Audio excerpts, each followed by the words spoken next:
नमस्कार, स्वागत है आपका पब्लिक टाइम्स में और मैं हूं संध्या। तो चलिए आप जानते हैं बिहार की खास खबरों को विस्तार से। बिहार के बक्सर जिले में इन दिनों वायरल बुखार के मरीजों की संख्या में काफी वृद्धि हुई है। सदर अस्पताल में प्रतिदिन आने वाले 600 मरीजों में 250 की संख्या केवल वायरल बुखार के मरीजों की रह रही है। इन दिनों वायरल बुखार के मरीजों की प्लेटलेट्स भी गिर रहे हैं। वहीं बिहार शरीफ में डेंगू व चिकनगुनिया के मरीज अधिक मिल रहे हैं। बदलते मौसम में वायरल फीवर से लेकर डेंगू व चिकनगुनिया के मरीज चिन्हित होने लगे हैं। इस मौसम में सभी लोगों को इन बीमारियों के प्रति हमेशा सजग रहने की जरूरत है। जरा सी लापरवाही बरती गई तो सेहत खतरे में पड़ सकती है। मौसम परिवर्तन होने पर हर लोगों की रोग प्रतिरोधक क्षमता कम हो जाती है, जिससे एक साथ कई बीमारियां शरीर में प्रवेश कर जाती है। बिहार की राजधानी पटना स्थित बेऊर जेल के कैदी गुरुवार की सुबह अपनी मांगों को लेकर धरना पर बैठ गए। इसके बाद जेल प्रशासन के खिलाफ जमकर नारेबाजी की। कैदियों का कहना है कि कोरोना वायरस को लेकर पिछले कई महीनों से परिजनों से मुलाकात पर रोक लगा दिया गया है। वहीं बाहर से आने वाले खाना पर भी पूरी तरह रोक है। इन सभी मांगों को लेकर करीब 200 से अधिक कैदी सरयू खंड के नजदीक धरना पर बैठ गए और जेल प्रशासन के खिलाफ नारेबाजी करने लगे। धरना की सूचना मिलते ही जेल अधीक्षक धरना स्थल पर पहुंचकर कैदियों से बात की। उन्होंने कैदियों की समस्याओं को लेकर जेल आईजी से भी बात की। इसके बाद आईजी द्वारा कैदियों की मांगों को पूरा करने की बात कही गई। कारा अधीक्षक ने कहा कि कैदियों की मांग पूरी होने के बाद उन्होंने अपना धरना समाप्त कर दिया है।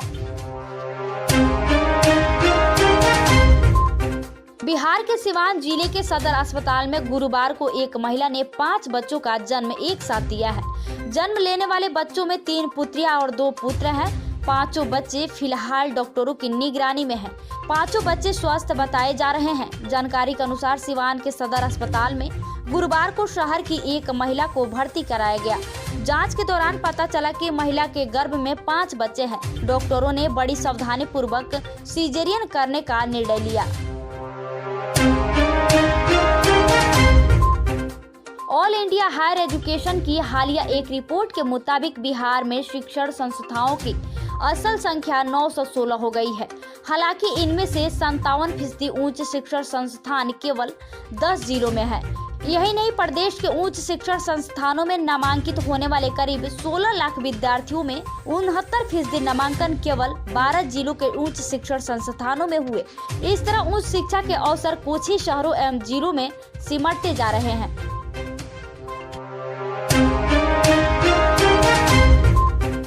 पंचायत चुनाव के बाद छठे चरण के प्रारंभिक शिक्षक नियोजन के लिए 2 तरह से काउंसलिंग कराने का निर्णय लिया है। 550 से अधिक ऐसी नियोजन इकाइयां हैं जहां अब तक एक भी बार काउंसलिंग नहीं हुई है। वहां 2 चरणों में काउंसलिंग कराई जाएगी। वहीं करीब 650 ऐसी नियोजन इकाइयां जहां एक बार काउंसलिंग हो चुकी है, वहां केवल एक बार और काउंसलिंग कराई जाएगी। इस तरह 11,000 से अधिक पदों पर काउंसलिंग के लिए यह एक नया फॉर्मेट तैयार किया गया है। सिवान में आपसी विवाद में गुरुवार को आंदर थाना क्षेत्र के कुशहरा मीरपुर गांव में 2 लोगों की हत्या कर दी गई। स्थानीय लोगों का कहना है कि भतीजे ने अपने ही चाचा को गोली मारकर हत्या कर दी। इससे आक्रोशित लोगों ने उसे भी पीट कर मार डाला, जबकि इस घटना में एक व्यक्ति गंभीर रूप से जख्मी है। मृतक की पहचान मीरपुर निवासी मुन्नी शाह के पुत्र सत्यदेव शाह के रूप में हुई है। वहीं उसके भतीजे का नाम ओम प्रकाश गोड़ है। इस घटना में सत्यदेव शाह का पुत्र उपेंद्र गोड़ गंभीर रूप से जख्मी है। पुलिस के अनुसार उपेंद्र गोड़ और ओम प्रकाश गोड़ के बीच पैसे की लेन देन को लेकर विवाद चल रहा था। गुरुवार की सुबह से ही दोनों चचेरे भाई लड़ रहे थे।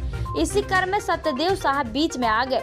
इसके बाद ओम प्रकाश गोड़ ने अपने चाचा सत्यदेव शाह को गोली मार दी, जिससे उनकी घटनास्थल पर ही मौत हो गई। इस घटना से आक्रोशित लोगों ने ओम प्रकाश गोड़ को पकड़ लिया और उसकी पीट कर हत्या कर दी। अपराधियों ने गुरुवार को गोपालगंज जिले के विजयपुर थाने के कुटिया घाट पर ज्वेलरी शॉप से 22 लाख रुपए से अधिक के ज्वेलर लूट कर फरार हो गए। 2 बाइक से आए 5 अपराधियों ने इस घटना को अंजाम दिया। पुलिस के अनुसार अपराधियों ने दुकान से 1 किलो सोना, 50 केजी चांदी के जेवर व 50,000 रुपए नगद लूटे हैं। पुलिस अपराधियों की गिरफ्तारी के लिए छापेमारी शुरू कर दी है। राज्य भर में प्रदूषण कम करने के लिए सीएनजी व इलेक्ट्रॉनिक बसों को बढ़ावा दिया जा रहा है। सरकार डीजल व पेट्रोल गाड़ियों को सीएनजी में कन्वर्ट कराने के लिए अनुदान दे रही है। इसके बाद बिहार में दिनों दिन सीएनजी वाहनों की संख्या में वृद्धि हुई है। लगभग 10,000 से अधिक सीएनजी वाहनों का परिचालन हो रहा है। लोगों में सीएनजी वाहनों के प्रति रुझान तेजी से बढ़ा है। इसे देखते हुए जिलों में सीएनजी स्टेशन नेटवर्क बढ़ाने की कार्रवाई की जा रही है, ताकि सीएनजी के गाड़ी चालकों को परेशानी नहीं हो। कटिहार के बरारी के रानी चक बाकिया में नदी में नाव पलट गई है। इस नाव में 20 लोग सवार थे। इनमें से 3 लापता है, वहीं 2 का शव बरामद कर लिया गया है।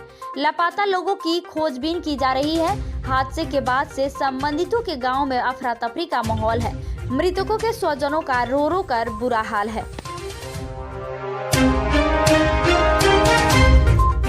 मोतिहारी के सुगौली स्थित HPCL बायोफ्यूल्स लिमिटेड में गुरुवार को पेराई सत्र 2021 से 22 का पूजा अर्चना के साथ शुभारंभ किया गया।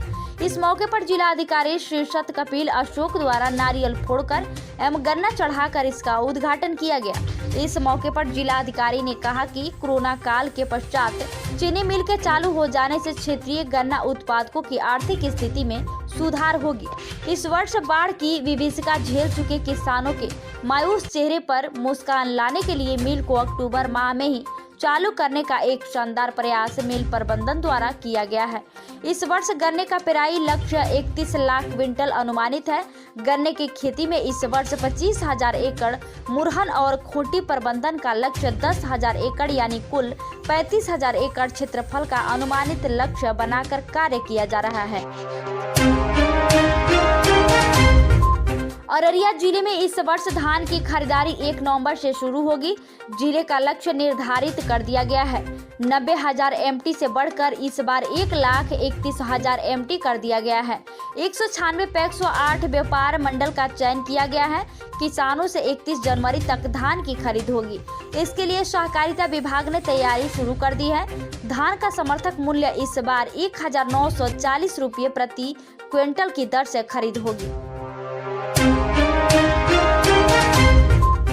अगले 2 माह यानी दिसंबर तक राज्य में 21 नए सीएनजी स्टेशन खोले जाएंगे।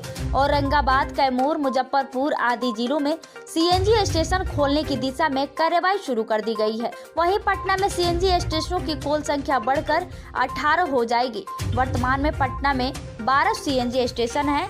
विभागीय अधिकारियों के अनुसार बेगूसराय में 2, रोहतास, गया और नालंदा में 1-1 सीएनजी स्टेशन कार्यरत है। नए सीएनजी स्टेशन की स्थापना एवं पाइपलाइन के विस्तार के संबंध में परिवहन सचिव संजय कुमार अग्रवाल के स्तर पर गेल, IOCL, think gas, IOAGPL, CNG providers के साथ समीक्षा बैठक हुई थी।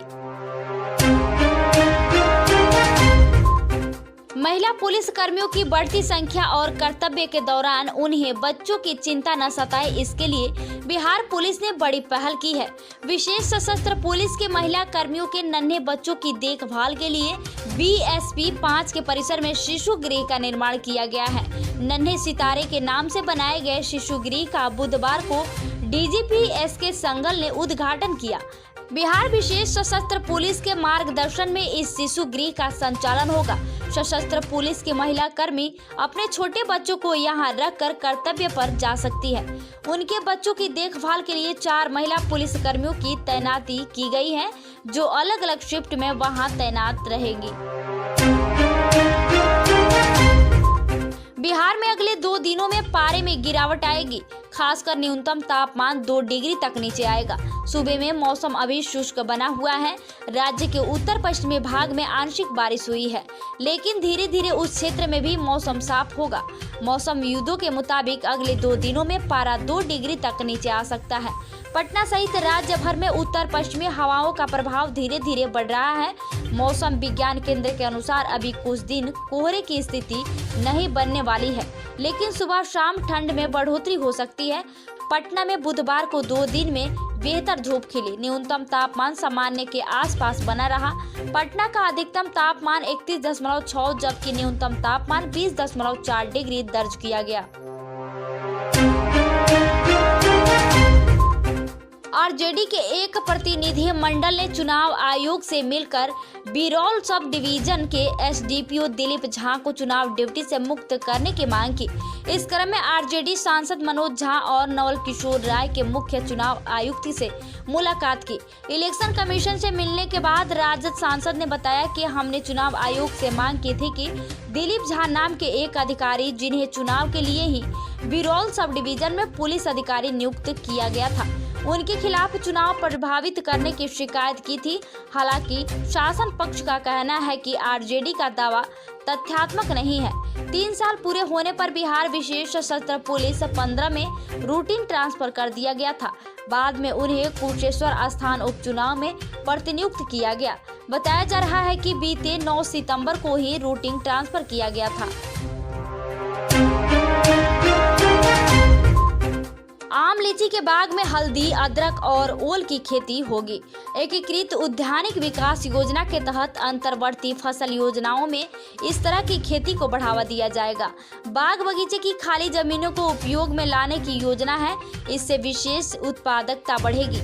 यह राज्य सरकार की योजना है जो भागलपुर जिले में लागू की जाएगी। इसके लिए लक्ष्य भी दिया गया है। इस योजना का लाभ लेने वाले किसानों का उद्यान विभाग की वेबसाइट पर ऑनलाइन आवेदन करना होगा। तो ये थी बिहार की खास खबर। धन्यवाद।